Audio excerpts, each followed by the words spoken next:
नमस्कार, हमें है आपकी सेहत का ख्याल, इसलिए हर रोज लेकर आते हैं हम आपके लिए न्यूज़ 24 का खास प्रोग्राम संजीवनी। मैं हूं पूजा और मेरे साथ हैं जाने माने आयुर्वेदाचार्य डॉक्टर प्रताप चौहान। डॉक्टर चौहान, बहुत बहुत स्वागत है आपका। थैंक यू जी, नमस्कार। क्या है क्लस्टर हेडेक? माइग्रेन से कैसे अलग है क्लस्टर हेडेक? क्लस्टर हेडेक को हल्के में ना ले, आयुर्वेद से दूर करे cluster headache. Doctor Pratap Chauhan के साथ देखिए संजीवनी।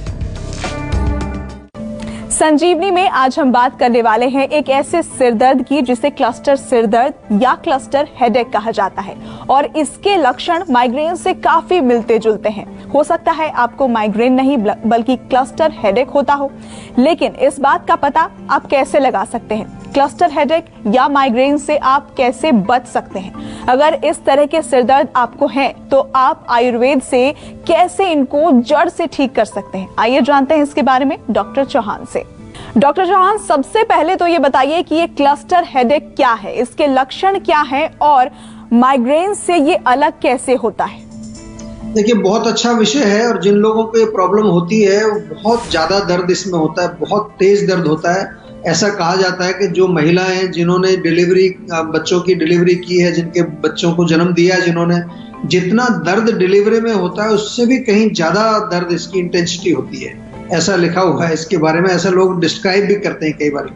दूसरा जो है, ये जो क्लस्टर हेडेक क्यों कहते हैं कि ये जो दर्द आता है वो एक क्लस्टर्स में आता है, यानी कि उसका जो गुच्छे कह लीजिए उस तरह से आता है दर्द, और कुछ समय के बाद आता है। साल में कई बार 2-3 बार ये होता है, कुछ लोगों को फिक्स टाइम पर कई बार आता है। 6 से 8 सप्ताह तक ये रह सकता है। 15 मिनट से लेकर के 3 घंटे तक दर्द चालू रह सकता है। माथे के ऊपर या यहाँ कनपट्टी के एरिया में, माथे पर या चेहरे पर पसीना आना, नाक बंद होना, आंखों से पानी गिरना, ये तमाम इसके लक्षण अक्सर देखने को मिलते हैं। जब हम माइग्रेन की बात करते हैं, माइग्रेन नॉर्मली जिसको आधा सीसी कहते हैं, आधा सिरदर्द इसको बोलते हैं, उसमें भी दर्द होता है लेकिन उतना तेज नहीं होता। और माइग्रेन में आमतौर पर नौसिया होता है, जी मिचलाता है और वोमिटिंग सेंसेशन। किसी किसी को जो है उल्टी आ भी जाती है और उल्टी आने पर रोगी को जो है दर्द में रिलीफ मिल जाता है। जो माइग्रेन का जो दर्द होता है वो खास तौर से लाइट बहुत तेज हो तो फोटोफोबिया उसमें होता है, या बहुत तेज हवा चल रही है उससे बढ़ जाता है। कुछ लोग तेज धूप में अगर एक्सपोज हो जाएं उससे वो दर्द हो जाता है। तो इस तरह से थोड़ा डिफरेंशिएट इसको हम कर सकते हैं, क्योंकि अनेक प्रकार के सिर दर्द हैं और उनको हमें अलग अलग उनका रूट कॉज समझ करके ही उनकी चिकित्सा करनी चाहिए। क्लस्टर हेडेक यदि आपको है तो घबराना नहीं है, आयुर्वेद आपके साथ है। क्या कर सकते हैं आयुर्वेद में, कैसे कर सकते हैं, इसी विषय पर थोड़ा बात करेंगे, ध्यान से सुनिए।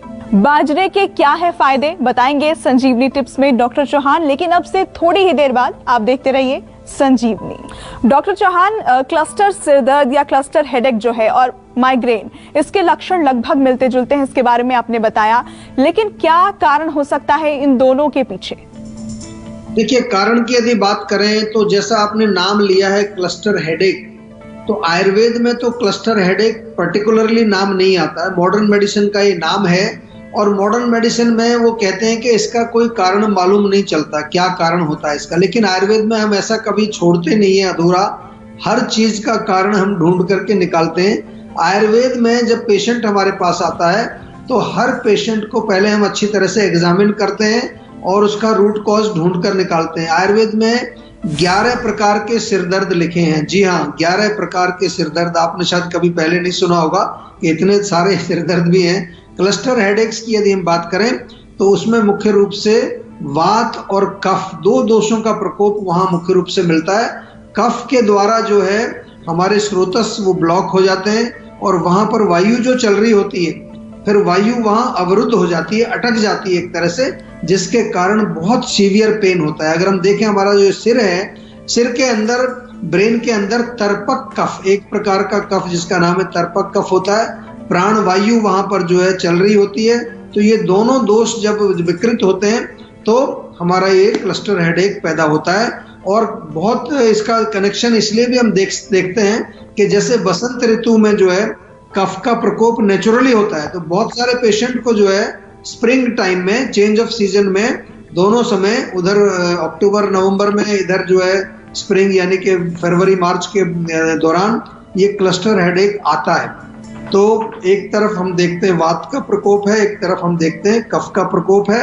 कफ वर्धक भोजन यदि आप खाते हैं, बहुत ज्यादा चिकनाई खाते हैं, मिठाइयाँ खाते हैं, मिल्क प्रोडक्ट्स का सेवन करते हैं, या फिर जो है बहुत ज्यादा जो है ठंडी चीजों का सेवन जिससे कि वात बढ़ता है, बादी वाली चीजों का सेवन करते हैं, बहुत ज्यादा क्रिस्पी क्रंची चीजों का सेवन करते हैं, तो ये सब भी इसके कारण बन सकते हैं। एंड ऑफ कोर्स कफ वर्धक लाइफस्टाइल और कफ वात वर्धक लाइफस्टाइल, ये दोनों चीजें जो हैं वो भी इसका कारण बन सकती हैं। और इस वक्त हमारे साथ संजीवनी दर्शक शुभम जुड़े हैं भोपाल से। स्वागत है आपका, अपना सवाल पूछे। नमस्कार डॉक्टर साहब। जी नमस्कार। जी डॉक्टर साहब, मेरे को ना दोनों घुटनों में दर्द रहता है। अच्छा, तो दर्द कब से है, कितना है? सर, दर्द को लगभग 10 साल हो गए हैं। और घुटनों में सूजन भी होती है या केवल दर्द होता है? बस केवल दर्द होता है। अच्छा, आपकी उम्र कितनी है अभी? 50 साल।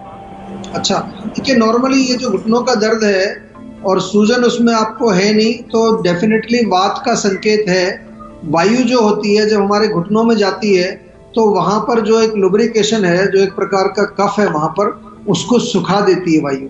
और जब वायु सूखेगी तो जो हमारी हड्डियां हैं वो आपस में रगड़ती हैं, जिसको कई बार हम कहते हैं कार्टिलेज वहां सूख जाती है या ग्रीस खत्म हो जाता है। तो आयुर्वेद में जब हम इसकी चिकित्सा करते हैं तो वायु का हम जो इलाज करते हैं, वात का शमन करते हैं। इसमें अगर हमें देखना है कि हमें हड्डियों को, धातुओं को पुष्ट करना है तो वो भी दवाइयाँ दी जाती हैं। अभी एक सरल उपाय आपको मैं बता दूं कि आप एक तेल बना लीजिए घर पर।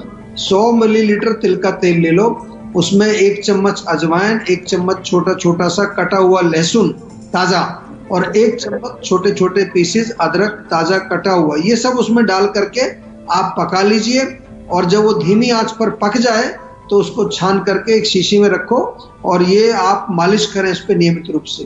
क्योंकि रोग बहुत पुराना है, 10 साल पुराना रोग आपका हो चुका है, तो आपसे मेरा निवेदन है आप हमारे डॉक्टर से बातचीत करें, वीडियो कंसल्टेशन करें, फोन पर करें, या हमारी किसी भी क्लिनिक पर चले जाएं। पूरे भारतवर्ष में हमारी क्लिनिक्स हैं, बड़े बड़े शहरों में, वहां पर्सनली जाकर के डॉक्टर से मिलें।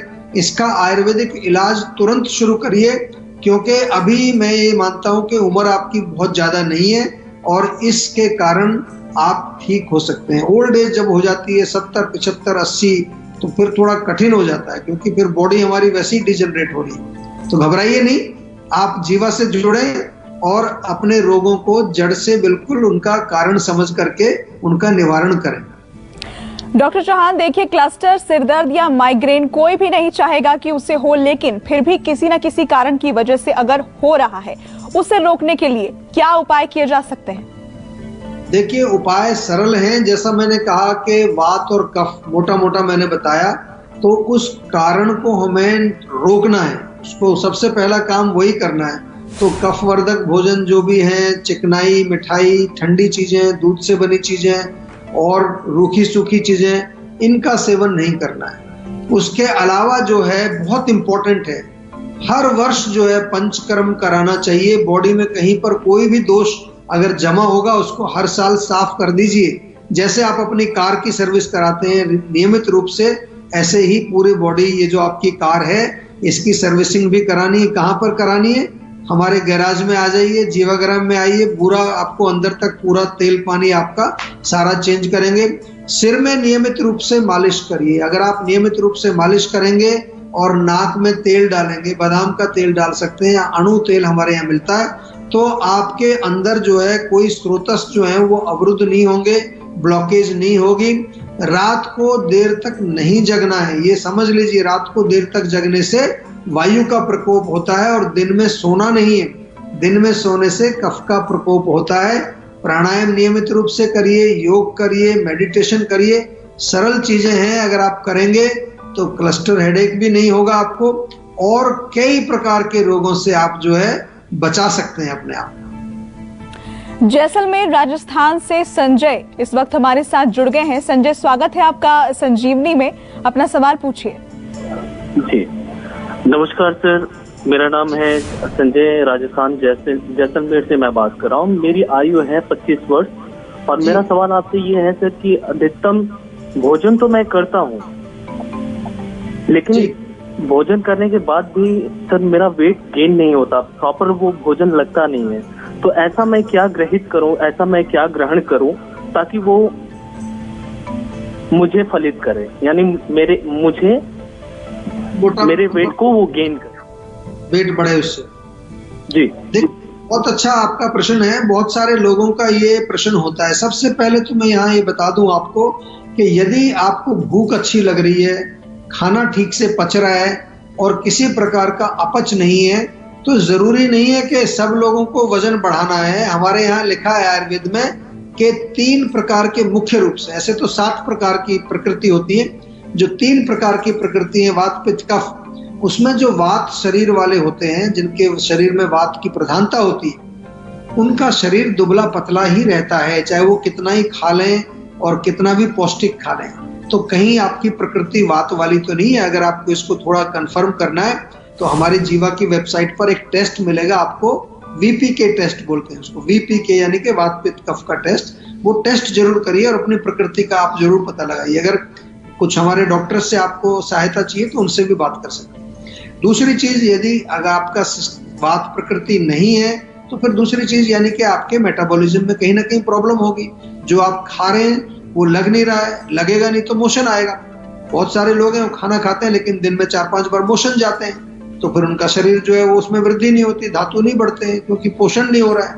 तो अगर ऐसी प्रॉब्लम है तो उसका इलाज कर दिया जाएगा, कोई घबराने की बात नहीं है। तो निवेदन ये है आपसे कि हमारे डॉक्टर से एक बार बातचीत करके थोड़ा विस्तार से समझा दीजिए, ताकि हम ये समझ लें कि आपकी प्रकृति ऐसी है या कोई रोग है। आपको रोग है तो उसका इलाज होगा। प्रकृति अगर ऐसी है कि आपका शरीर दुबला पतला ही रहने वाला है, फिर कोई टेंशन ही नहीं लेनी, मस्त रहिए, क्योंकि हर जो है व्यक्ति वो अलग है, अपने आप में यूनिक है, उसको बदल नहीं सकते आप। नमस्कार, मैं हूं मानक गुप्ता। अगर आपको हमारा ये वीडियो पसंद आया हो तो इसे लाइक और शेयर जरूर करें, और हाँ, हमें सब्सक्राइब और फॉलो करना ना भूलें ताकि आप देश और दुनिया की कोई खबर मिस ना करें। तो जुड़े रहिए हमारे साथ और देखते रहिए News 24।